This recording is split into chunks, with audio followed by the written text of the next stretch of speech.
L'horloge indiquait 9 heures du matin quand la serrure de ma porte a été changée à mon insu.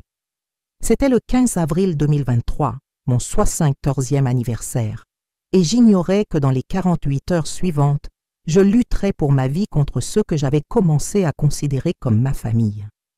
Si cette histoire vous donne déjà des frissons, laissez votre j'aime dès maintenant et abonnez-vous à la chaîne. Votre participation est essentielle pour que des histoires véridiques comme la mienne aident d'autres personnes âgées à reconnaître les signes de manipulation avant qu'il ne soit trop tard. Je m'appelle Elisabeth Moreau, professeure retraitée, et voici l'histoire de comment j'ai failli devenir le sacrifice rituel d'une secte déguisée en résidence pour personnes âgées. 6 mois auparavant, après 3 ans de deuil suite à la perte de mon mari Henri, j'avais emménagé à la résidence Les Pins des Vosges à la recherche d'un nouveau départ. Ce que j'ignorais, c'est que cet endroit apparemment idyllique était en réalité la façade d'un système élaboré de manipulation contre les personnes âgées avec une cible spécifique, notre patrimoine et, dans certains cas, nos vies. Mais pour comprendre comment j'en suis arrivé à ce matin d'anniversaire, enfermé dans ma propre maison, pendant qu'un rituel spécial était préparé dans le centre communautaire, nous devons revenir au début, quand un simple coup à la porte et un gâteau de maïs fait maison ont ouvert la voie au cauchemar que j'étais sur le point d'affronter. C'était en octobre 2022 quand j'ai déchargé mes derniers cartons dans la maison numéro 17 de la résidence, un ensemble de 24 pavillons disposés en demi-cercle autour d'un espace commun avec un majestueux jacaranda. La broche papillon en argent tremblait dans mes mains ridées tandis que je la sortais de la dernière caisse de déménagement. Cadeau de ma mère pour mes 15 ans, cette broche m'avait accompagnée dans tous les moments de changement significatifs de ma vie, y compris celui-ci, qui s'avérerait être le plus dangereux de tous. Le premier jour, alors que je rangeais des livres sur l'étagère du salon, j'ai entendu un léger coup à la porte. C'était une dame aux cheveux gris impeccablement coiffée en chignon, au sourire chaleureux et tenant un plat couvert dans ses mains. « Bienvenue au Pins des Vosges. Je suis Madeleine Dupont, votre voisine de la maison 19. J'ai apporté un gâteau de maïs pour adoucir votre premier jour ici. » Le geste m'a touchée. Après des années dans cette grande maison silencieuse, où les coups à la porte se faisaient de plus en plus rares, cette simplicité d'un gâteau fait maison et d'un sourire sincère m'a complètement désarmée. « Elisabeth Moreau, me suis-je présentée. Mais vous pouvez m'appeler Élise. Madame Élise, a-t-elle corrigé avec une déférence qui, je le comprends maintenant, était la première étape de la manipulation. Au Pins des Vosges, nous valorisons beaucoup l'expérience des plus âgés. Vous avez certainement beaucoup à nous apprendre. Je l'ai invitée à entrer. Entre gorgées de café et généreuse part de ce gâteau, Madeleine m'a parlé de l'histoire du lieu et des activités régulières, y compris un groupe d'études spirituelles qui se réunissait les jeudis dans la salle communautaire. Rien de religieux, vous comprenez?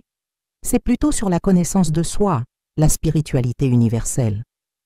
Notre gestionnaire, M. Léon, dirige les séances. Il a un don particulier pour nous connecter à nos véritables essences. J'ai souri poliment, sans m'engager, mais Madeleine a insisté pour que je participe à la prochaine réunion.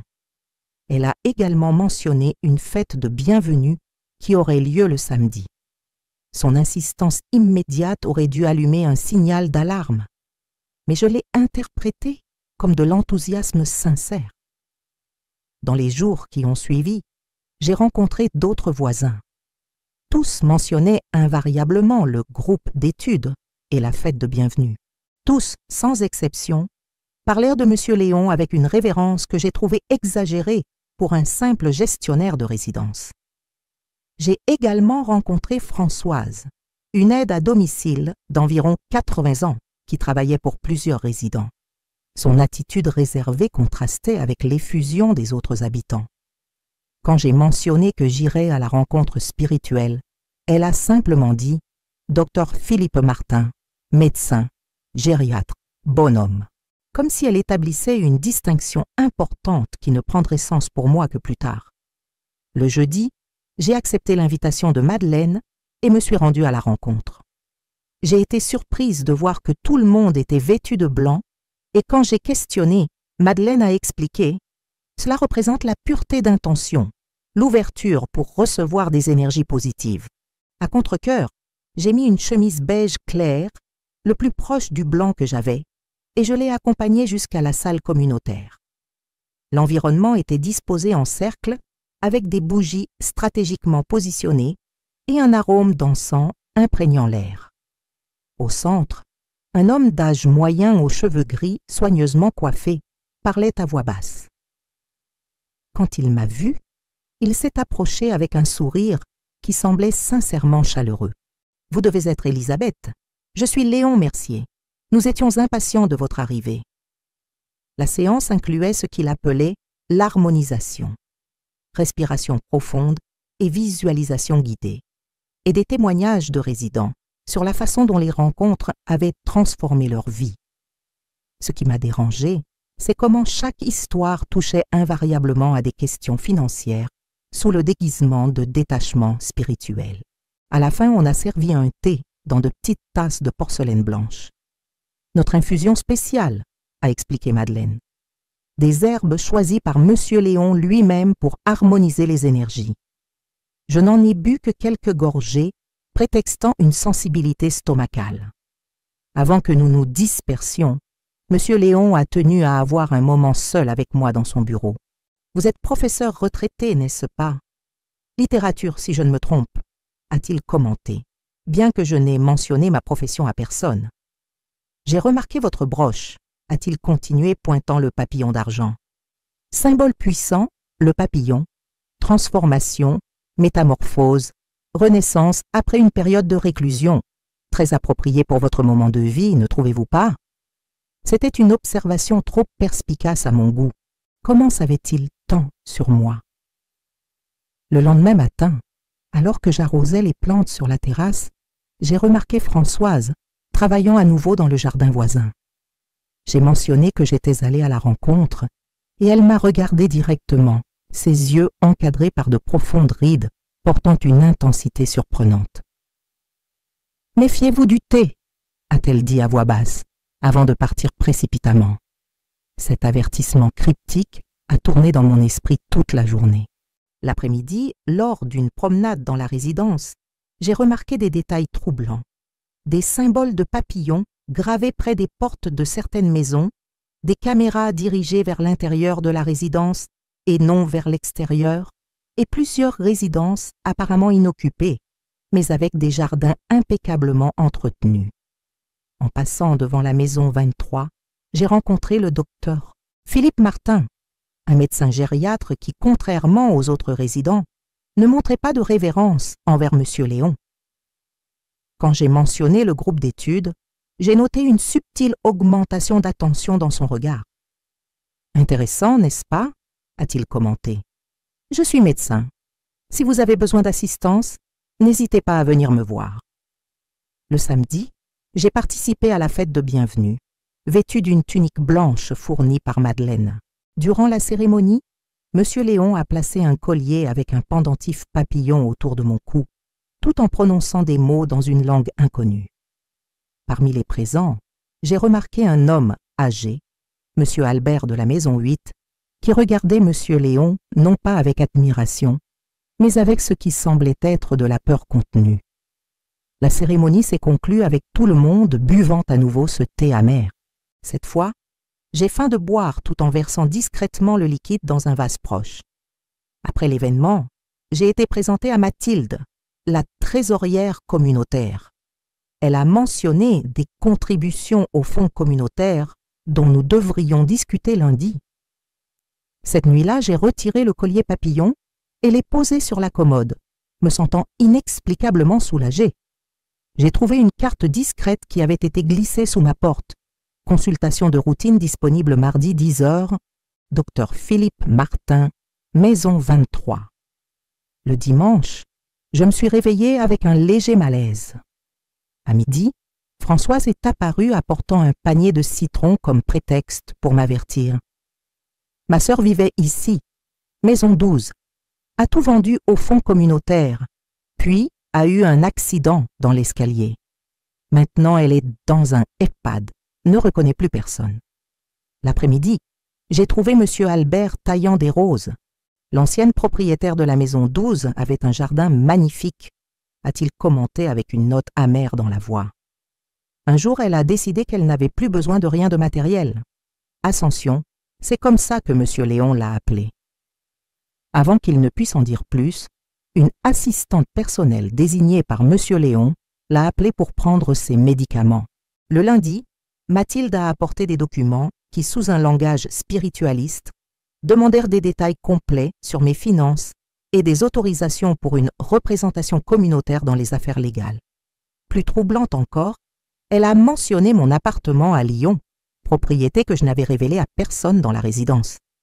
Inquiète, j'ai cherché le docteur, Martin, qui a confirmé mes pires soupçons. Le Cercle du Papillon est une organisation prédatrice qui vise le patrimoine des personnes âgées vulnérables. Le thé contient des substances qui induisent la suggestibilité.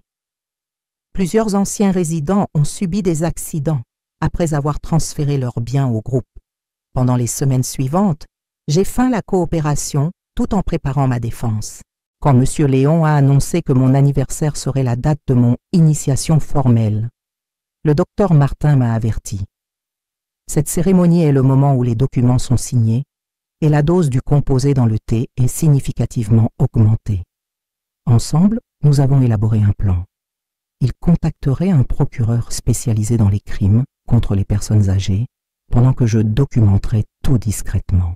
La veille de mon anniversaire, des assistants cérémoniels ont transformé ma maison, retirant des objets personnels, installant un autel avec ce qu'ils appelaient le cocon de la transformation, et laissant des instructions détaillées pour la cérémonie.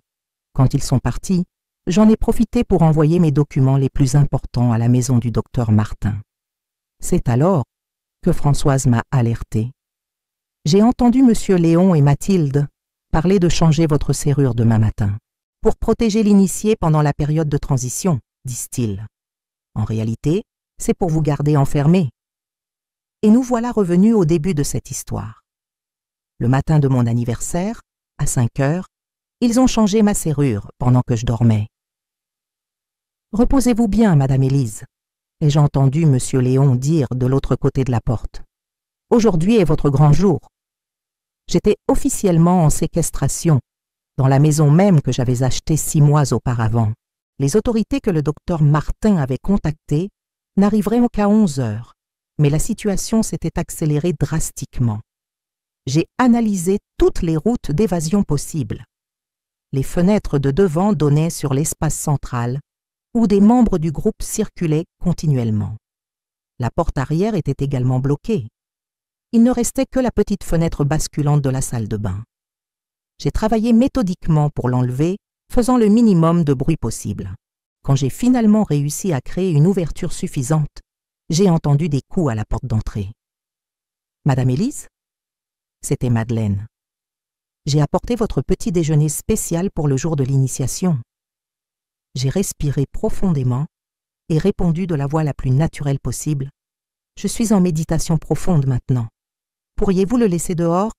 Je le prendrai tout à l'heure. » Les instructions sont d'accompagner personnellement votre préparation, a-t-elle insisté. Ce moment de solitude contemplative fait partie de mon voyage personnel, ai-je répondu, imitant le langage fleuri du groupe. Je promets que je suivrai toutes les instructions rituelles. À contre-cœur, elle a accepté. Je reviendrai dans 2 heures pour accompagner le bain rituel.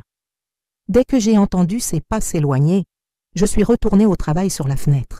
Avec un effort considérable, j'ai réussi à me contorsionner à travers l'ouverture et à tomber dans le parterre de fleurs en dessous. Ressentant une douleur aiguë à la hanche mais déterminée, je me suis traînée entre les buissons jusqu'à avoir une vision claire du chemin vers la maison du docteur Martin. J'ai attendu un moment où il n'y avait personne en vue et j'ai couru aussi vite que possible. Essoufflé, j'ai frappé à sa porte arrière. Personne n'a répondu. Avec un désespoir croissant, j'ai remarqué une enveloppe portant mon nom attaché à la porte. « Madame Élise, j'ai dû sortir d'urgence pour rencontrer l'équipe du procureur. Il y a eu des complications. Utilisez la clé de secours sous le pot de fougère si vous avez besoin de refuge. Ne retournez à votre maison sous aucune circonstance. Je suis entrée rapidement et j'ai verrouillé la porte. J'ai essayé d'utiliser le téléphone pour appeler la police, mais la ligne avait été compromise. Le standardiste qui a répondu connaissait mon nom sans que je me sois identifiée et a mentionné des détails que seul quelqu'un du groupe pouvait connaître. En regardant prudemment par la fenêtre, j'ai vu des membres du groupe se diriger vers ma maison avec des équipements cérémoniels. Ils découvriraient bientôt ma fuite. La maison du docteur. Martin serait l'un des premiers endroits où il me chercherait. Dans le désespoir du moment, j'ai remarqué ses clés de voiture accrochées à un crochet. Je n'ai jamais été impulsive, mais dans cette situation, je n'ai pas vu d'alternative. J'ai pris les clés et me suis dirigée vers le garage. Si je pouvais atteindre la ville voisine, où la procureure enquêtant sur l'affaire était logée, je suis sortie lentement avec la voiture, comme s'il était parfaitement normal que je conduise le véhicule du docteur Martin. Dans le rétroviseur, j'ai vu du mouvement à l'entrée de ma maison. Ils avaient découvert ma fuite. À la sortie de la résidence, des hommes dans une voiture garée m'ont observé avec intérêt, mais ne m'ont pas arrêté, s'attendant probablement à quelqu'un fuyant à pied. Avez-vous déjà remarqué comment parfois nous devons faire confiance à nos instincts pour nous protéger? D'où regardez-vous cette histoire vraie et qu'est-ce qui a le plus attiré votre attention jusqu'à présent?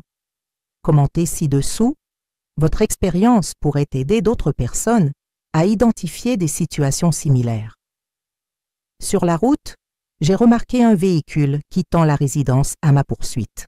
Pour le semer, je suis entrée dans une rue commerçante animée et me suis temporairement cachée.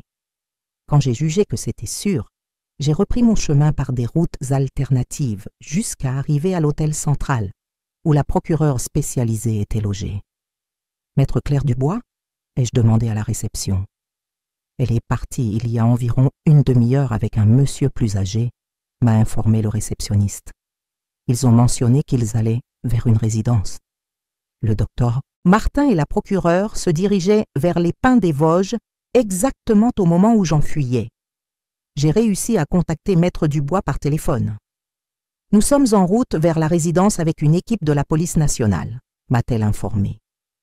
Restez exactement où vous êtes. J'envoie un officier pour votre protection.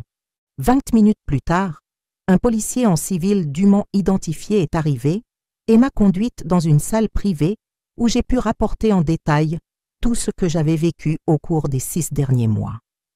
3 heures plus tard, j'ai reçu la nouvelle. L'opération au Pins des Vosges avait été un succès. Monsieur Léon, Mathilde et 6 autres membres clés du groupe ont été arrêtés.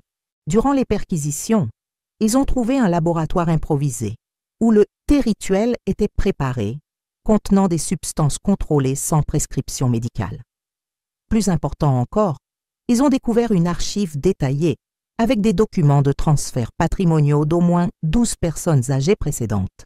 Dans ma maison, sur l'autel préparé pour la cérémonie de ce jour, ils ont trouvé non seulement les documents que je devais signer transférant tous mes biens, mais aussi un flacon avec une dose beaucoup plus concentrée du composé utilisé dans le thé, suffisamment forte pour causer une confusion mentale sévère ou même des problèmes cardiaques chez quelqu'un de mon âge.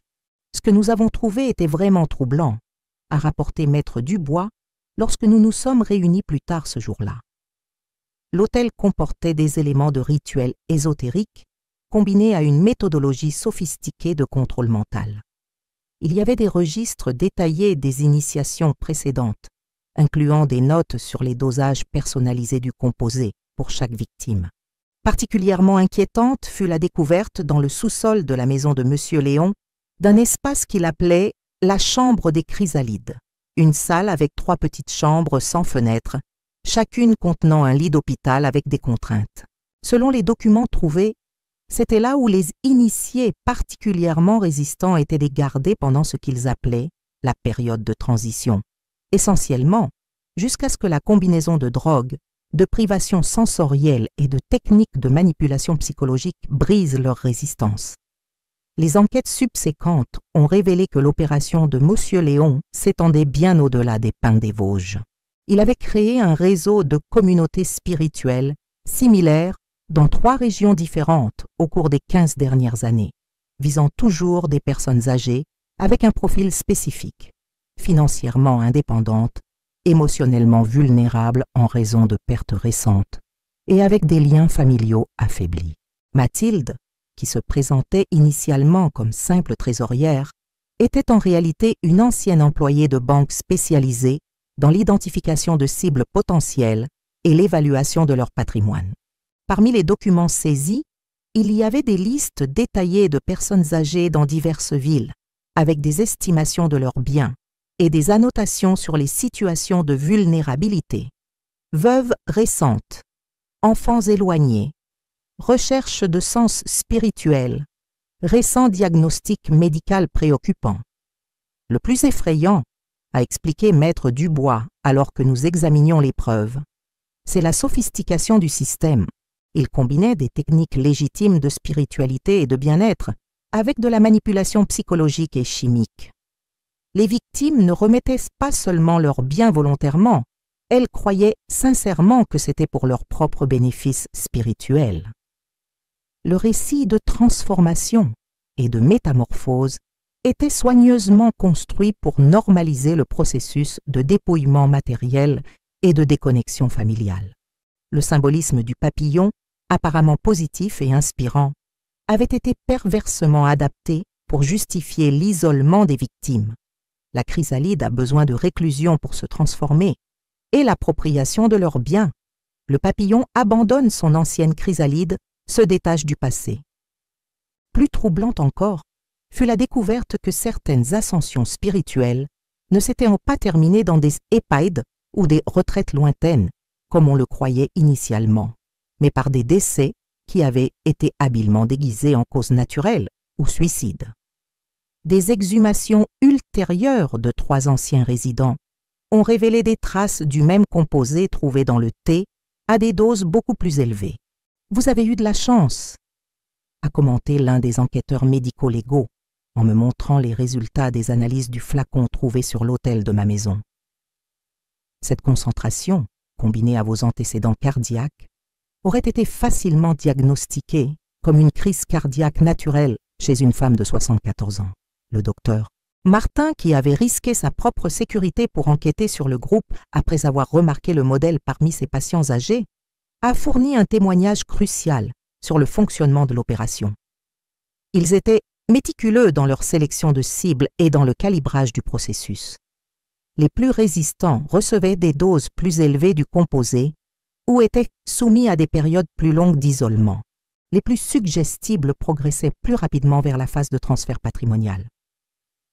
Françoise, l'aide à domicile qui m'avait mise en garde contre le thé, a révélé que sa sœur, l'ancienne propriétaire de la maison 12, n'était pas en fait dans un EHPAD comme on lui avait dit, mais était décédée supposément de cause naturelle 3 semaines après sa grande transformation. Elle travaillait dans la résidence depuis, observant discrètement et tentant occasionnellement d'avertir de nouveaux résidents quand elle percevait qu'ils étaient visés plus agressivement. Monsieur Albert de la maison 8, après avoir été retiré du contrôle de son assistante personnelle, en réalité, une infirmière engagée par Monsieur Léon pour le maintenir sédaté et isolé après qu'il a commencé à questionner la disparition d'autres résidents, a commencé lentement à retrouver sa lucidité. Sa femme, avons-nous découvert, n'était pas partie, comme il me l'avait dit, mais avait été l'une des victimes dont le corps serait plus tard exhumé. Dans les semaines suivant l'opération policière, les Pins des Vosges s'est transformé en un décor surréaliste. Des équipes médico-légales examinaient méticuleusement chaque maison, découvrant des preuves supplémentaires dans des compartiments cachés, des jardins, et même dans le grand jacaranda au centre de la résidence, où de petites caméras avaient été installées pour surveiller les activités des résidents.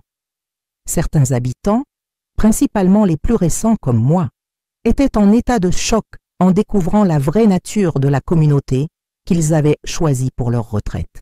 D'autres, qui avaient été sous l'influence du groupe plus longtemps, traversaient un difficile processus de désintoxication et de déprogrammation psychologique, devant réconcilier leurs souvenirs induits avec la réalité qui émergeait maintenant. À ma surprise, Madeleine était parmi ces derniers.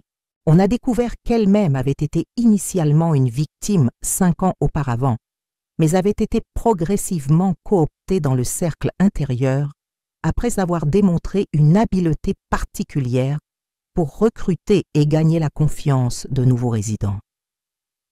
Les psychologues m'ont expliqué que c'était un phénomène commun dans les groupes de contrôle mental.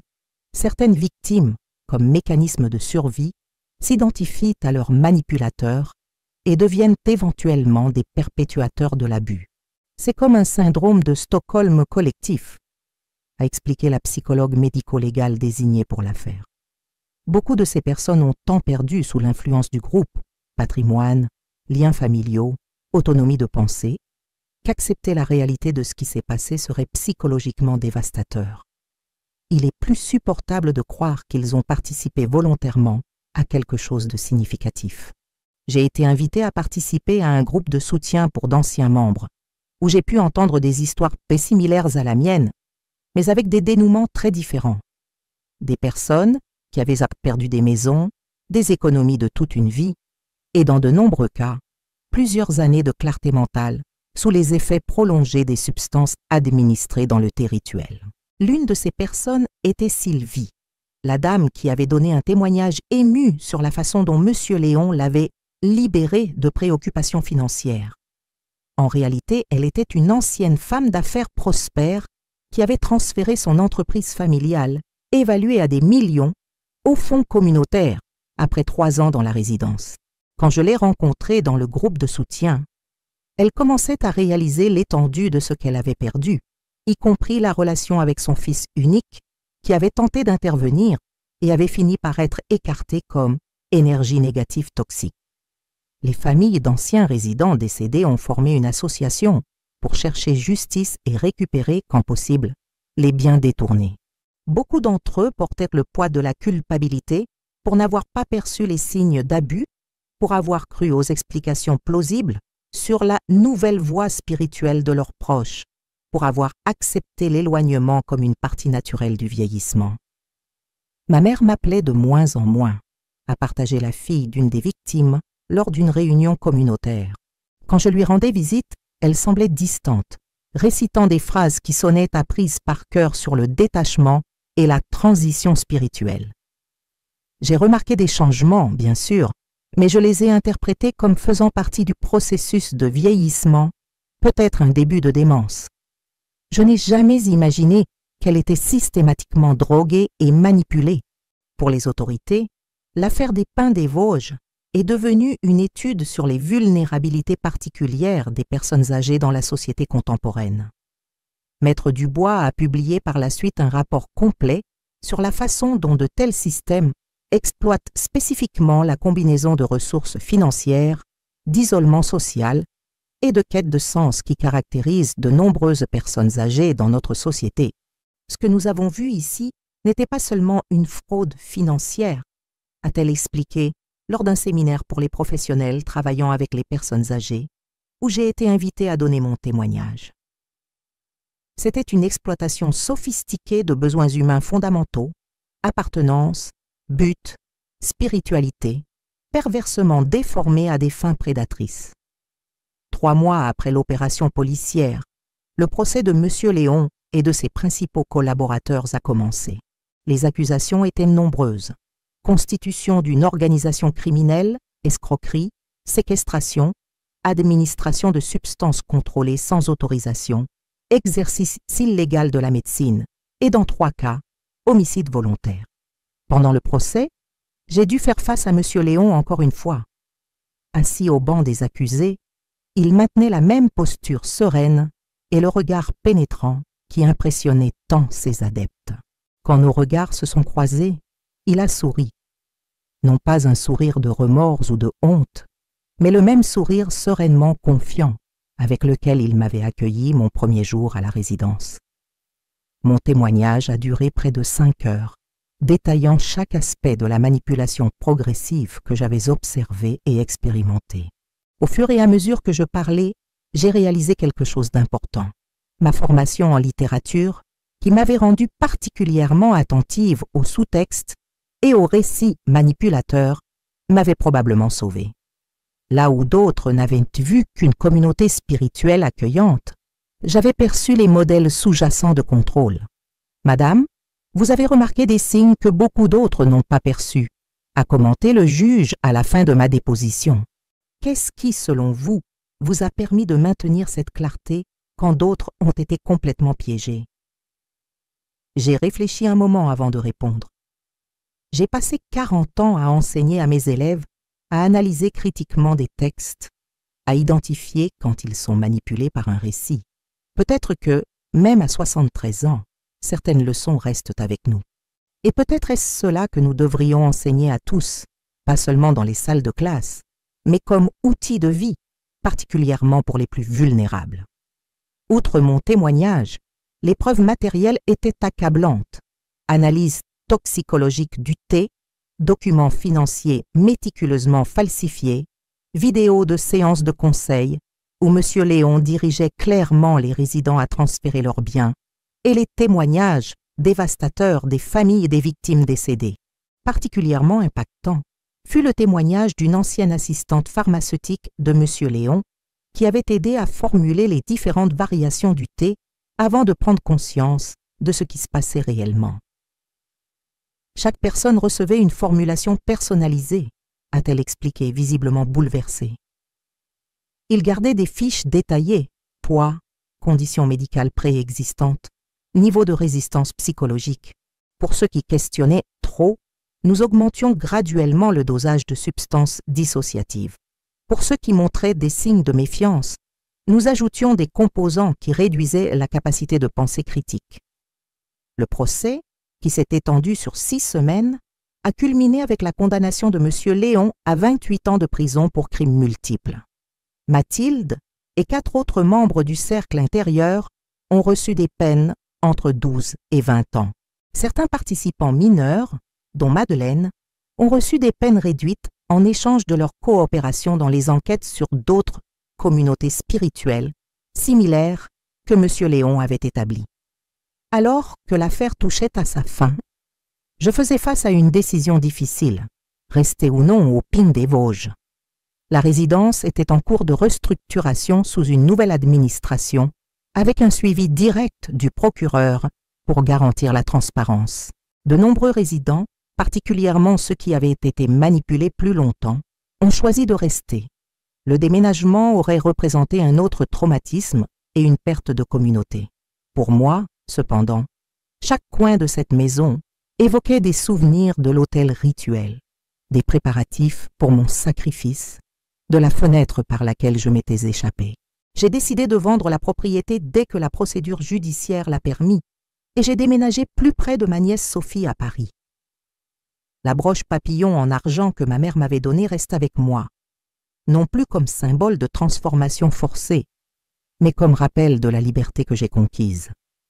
Aujourd'hui, à 75 ans, je consacre une partie de mon temps à donner des conférences dans des centres pour personnes âgées sur la façon de reconnaître les signes de manipulation et d'abus. Ce qui m'a sauvé n'était pas seulement la chance ou la perspicacité, ai-je l'habitude de dire lors de ces conférences. C'était un réseau de soutien. Françoise qui m'a alerté sur le thé, Dr Martin qui a enquêté même sous risque personnel, ma nièce qui était prête à agir si je disparaissais. L'isolement est l'outil des prédateurs. La connexion est notre meilleure protection. Si cette histoire vous a touché d'une manière ou d'une autre, partagez-la et laissez votre commentaire sur ce qui vous a le plus marqué dans ce récit. Abonnez-vous à la chaîne pour connaître d'autres témoignages qui peuvent aider à protéger les personnes vulnérables. Malheureusement, des prédateurs comme M. Léon continuent d'exister, cherchant leur prochaine victime. Votre « j'aime » et votre abonnement aident à diffuser ce message d'alerte. 6 mois après le procès, j'ai été invité à retourner aux Pinces des Vosges pour une cérémonie commémorative pour les victimes qui n'ont pas survécu au rituel du cercle du papillon, au centre du jardin commun où se trouvait auparavant le jacaranda, retiré pendant les enquêtes quand on a découvert des dispositifs de surveillance incorporés dans le tronc. Il y avait maintenant un petit jardin du souvenir. Nous avons pensé qu'il était important de transformer cet espace de traumatisme en quelque chose qui honore ceux que nous avons perdus et nous aide à aller de l'avant, a expliqué Antoine, un ancien résident qui avait assumé un rôle de leadership dans la reconstruction de la communauté. Le mémorial était simple, une fontaine circulaire entourée de plaques avec les noms des victimes confirmées et un banc où les visiteurs pouvaient s'asseoir en contemplation. Tout autour, un jardin de pétunias, les mêmes fleurs que l'ancienne résidente de la maison 12 cultivait pour chasser les mauvais esprits, comme M. Albert me l'avait raconté ce jour fatidique. J'ai retrouvé Françoise pendant la cérémonie. Elle continuait à travailler pour certains des résidents, maintenant par choix authentique, et non plus par nécessité de rester proche pour protéger des victimes potentielles. « Vous avez toujours été différente », a-t-elle commenté, assise à mes côtés sur le banc du mémorial. « Dès le premier jour, j'ai vu dans vos yeux quelque chose que les autres n'avaient pas, le doute. Le doute est sacré, savez-vous. Ma grand-mère disait que celui qui ne sait pas douter ne sait pas penser par lui-même. Réfléchissant à tout ce qui s'était passé, j'ai réalisé que mon expérience avait révélé quelque chose de profondément troublant sur la façon dont notre société traite ses aînés. Le système de M. Léon a fonctionné non seulement par la sophistication de ses techniques de manipulation, mais parce qu'il exploitait des vulnérabilités systémiques. Le plus effrayant, ai-je commenté avec Maître Dubois lors d'une de nos conversations ultérieures, c'est que M. Léon n'a pas créé la solitude qu'il exploitait. Il l'a simplement trouvée, abondante et prête à être utilisée. Les enquêtes en cours ont révélé que le cercle du papillon avait opéré pendant près de 2 décennies, adaptant toujours ses techniques. Les registres financiers montraient des transferts patrimoniaux totalisant plus de 8 millions d'euros au cours de cette période. Dans son témoignage final, M. Léon n'a pas montré de remords, seulement de la satisfaction d'avoir facilité la transition spirituelle de nombreux êtres méritants. L'affaire a généré d'importants changements dans la législation de protection des personnes âgées. La Commission des droits humains du Sénat a proposé une loi spécifique pour contrer les organisations qui pratiquent la manipulation financière et psychologique de personnes vulnérables, avec une attention particulière aux entités qui se présentent comme des communautés spirituelles ou thérapeutiques. Pour beaucoup des survivants, le processus de récupération a été long et douloureux. Des programmes spécialisés de désintoxication et de récupération psychologique ont été établis et un fonds de compensation a été créé avec les biens récupérés de M. Léon et ses complices.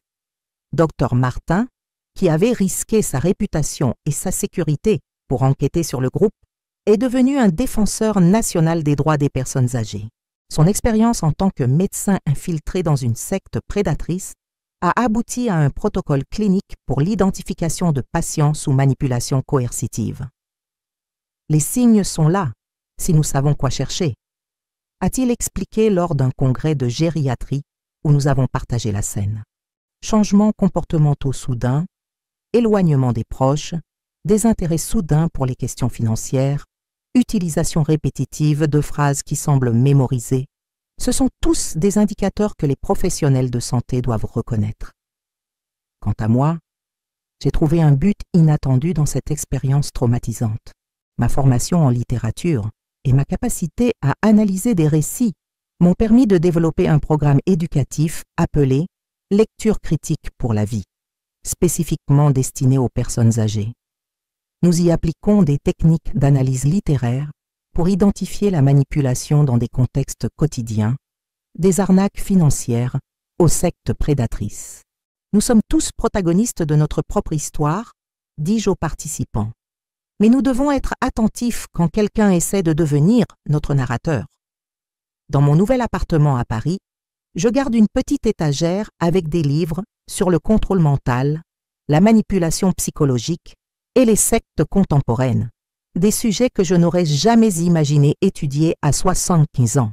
À côté, une boîte en verre expose la broche papillon et le collier que j'ai reçus lors de la cérémonie d'initiation, non pas comme des reliques de traumatisme, mais comme des outils éducatifs. Ce papillon a 2 significations très différentes. J'explique au groupe de personnes âgées que je reçois occasionnellement pour des ateliers. Pour M. Léon, il symbolisait la vulnérabilité, la métamorphose contrôlée l'abandon de l'identité antérieure. Pour ma mère, qui m'a donné cette broche à mes 15 ans, il représentait la liberté, la beauté qui émerge de la lutte, la capacité de se réinventer tout en gardant son essence. Le message que je partage est simple. Les mêmes symboles, mots et idéaux peuvent être utilisés pour autonomiser ou pour emprisonner. La différence réside dans qui contrôle le récit, si c'est vous-même ou quelqu'un qui cherche à bénéficier de votre vulnérabilité. On me demande souvent si je maintiens le contact avec d'autres survivants des Pins des Vosges. Je le fais, oui, particulièrement avec ceux qui, comme moi, ont choisi de transformer leur expérience en plaidoyer pour les droits des personnes âgées.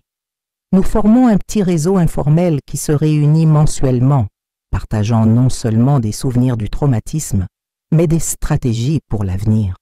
Monsieur Léon voulait que nous soyons des chrysalides, a commenté un jour Sylvie, l'ancienne femme d'affaires, qui avait tout perdu pour le groupe. Mais nous sommes vraiment devenus des papillons, seulement par notre propre métamorphose, pas par celle qu'il avait planifiée. Avec le recul, je vois que ma vie en tant que professeur de littérature m'avait préparé de manières inattendues à reconnaître la manipulation narrative du cercle du papillon. Les années passées à analyser les stratégies de narrateurs peu fiables dans des œuvres littéraires m'avaient donné des outils pour identifier les incohérences dans le discours séduisant de M. Léon. Cela me fait réfléchir à la façon dont nous pouvons mieux préparer les personnes, particulièrement les plus vulnérables, pour un monde où la manipulation devient de plus en plus sophistiquée. L'éducation qui protège vraiment n'est pas seulement celle qui fournit des connaissances techniques ou pratiques, mais celle qui développe la pensée critique, un scepticisme sain et la confiance intellectuelle en soi. Le jacaranda qui dominait autrefois le centre des Pins des Vosges a été remplacé par un jeune olivier, symbole de paix, de sagesse et de renouveau. Lorsque j'ai visité le mémorial 6 mois après le procès, ses feuilles étaient encore petites, mais offraient déjà assez d'ombre pour le banc de contemplation. Assise là, je me suis souvenu des mots que le juge avait adressés à M. Léon lors du prononcé de la sentence. Vous avez perverti des symboles de transformation spirituelle en outils de prédation. Vous avez converti la quête humaine de sens en mécanisme d'exploitation. Derrière le discours élevé sur la métamorphose et la libération, vous n'avez créé que des prisons mentales et physiques pour des personnes vulnérables.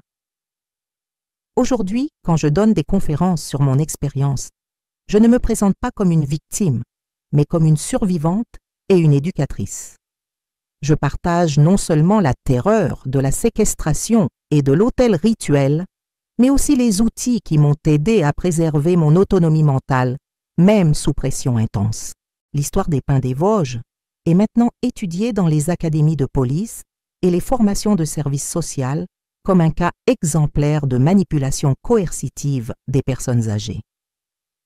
Les techniques de M. Léon, isolement graduel, substitution d'identité, manipulation chimique, coercition financière déguisée en spiritualité, sont devenus des indicateurs d'alerte pour les professionnels travaillant avec des populations vulnérables.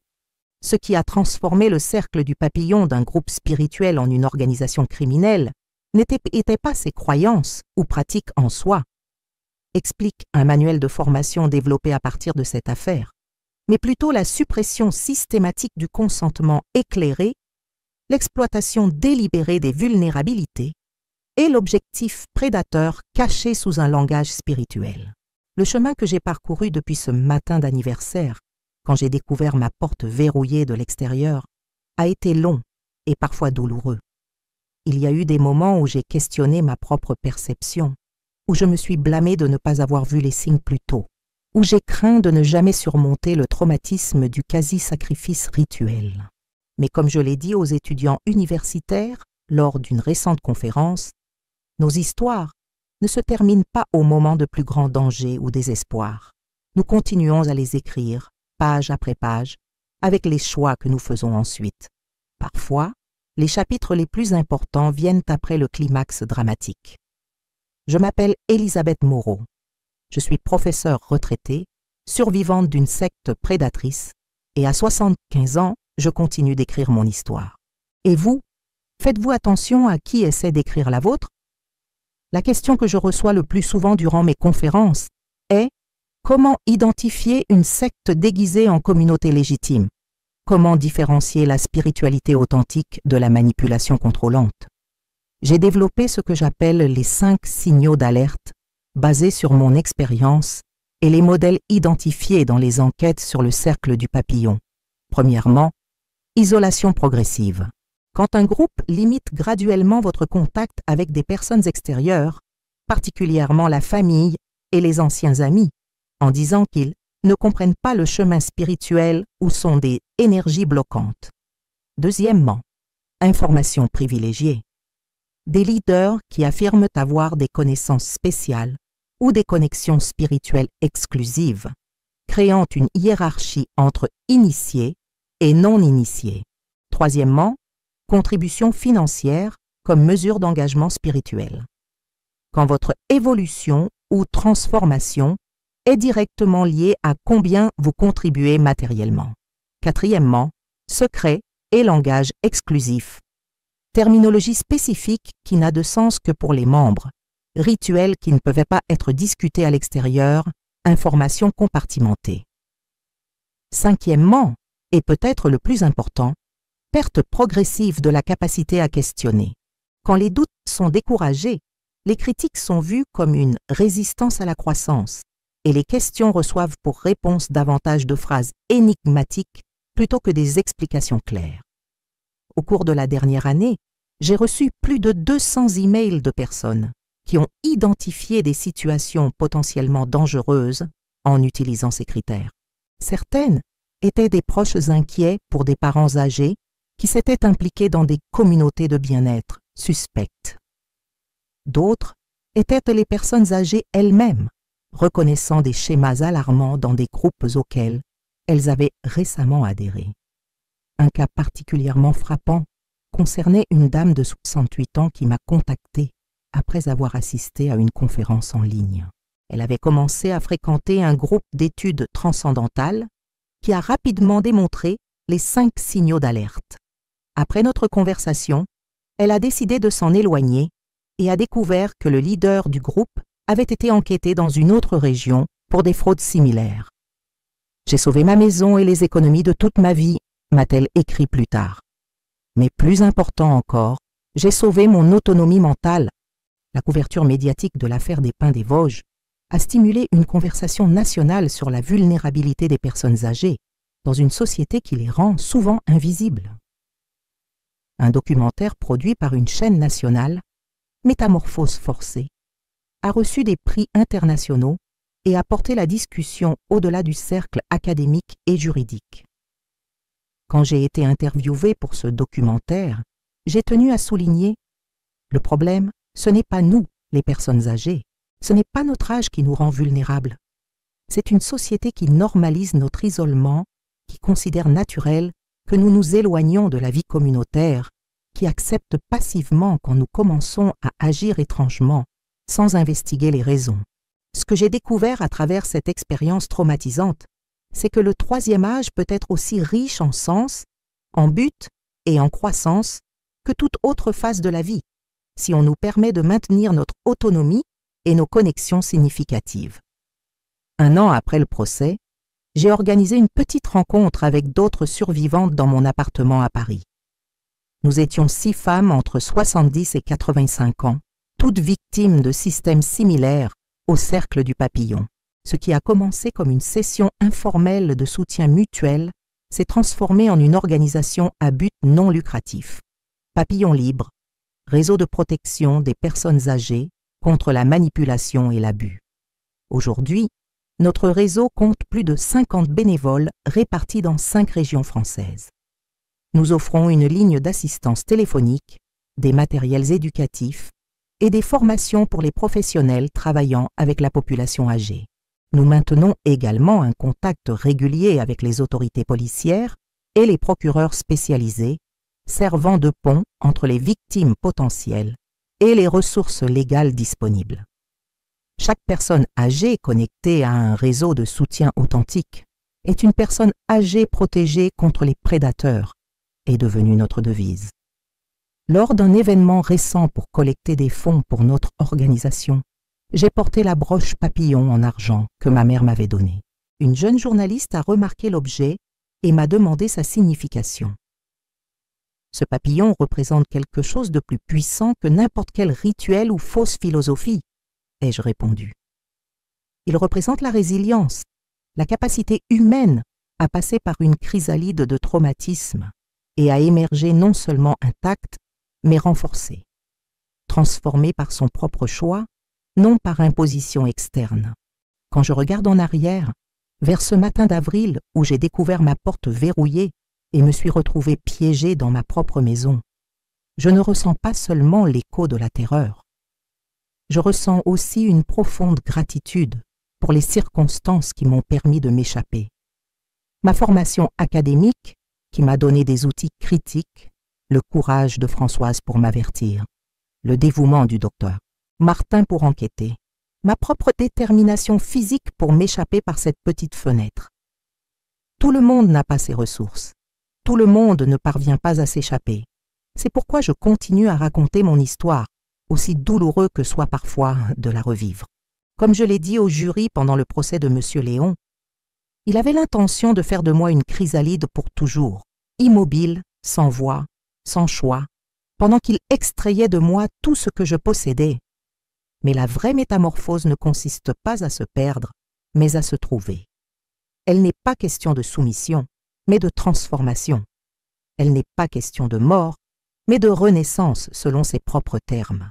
Aujourd'hui, quand je donne des conférences dans des centres communautaires, je termine toujours par une invitation à l'action.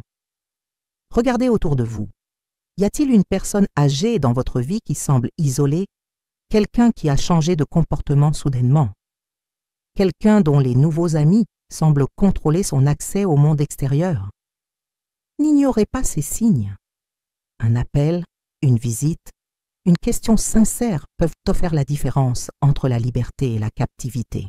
Si cette histoire vous a touché d'une manière ou d'une autre, ne gardez pas cette connaissance pour vous seul. Partagez cette vidéo, laissez votre j'aime et abonnez-vous à la chaîne pour recevoir plus de témoignages qui peuvent littéralement sauver des vies. Dans les commentaires, parlez-nous de situations similaires que vous connaissez ou avez vécues. Ensemble, nous pouvons créer un réseau de protection pour les personnes vulnérables et garantir que des histoires comme la mienne se terminent en libération, non en tragédie.